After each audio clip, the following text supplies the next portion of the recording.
Welcome back to the series of Which Will Tumble Better.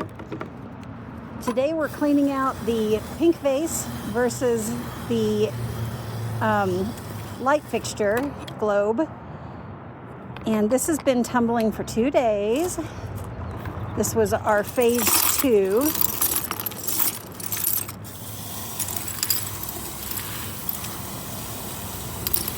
And let's get this cleaned out and see how it looks.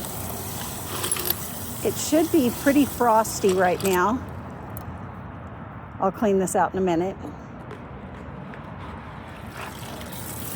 And we have lost 100% of any color. I see a little bit of pink left on some of the pink vase. Just a tiny little bit. I don't know if the light is catching that. I did that on purpose, hoping that it wouldn't tumble it all away. I thought it might give it a cool look. Get this in here and get it over to the table.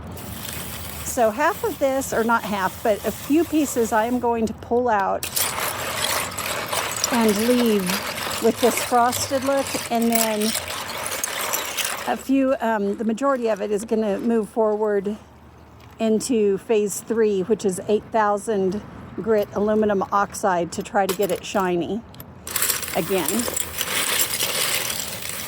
Now that it's nice and tumbled and has smooth edges and they're not sharp. Oh, my water doesn't want to turn off. Okay, just set it over here. Boy, I'm going to have all kinds of blooper reels.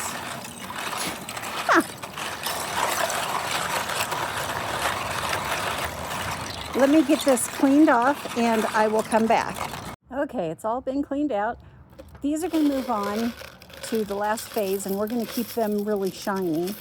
I have to fill this in with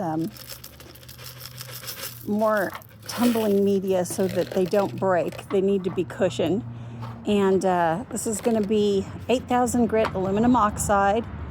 I'm going to use about 2 tablespoons. Those weren't full. So this will go back on the tumbler. And then here's what I pulled out so far. There's the team vase and there is the team light fixture globe. So go ahead and vote. What do you think is going to win?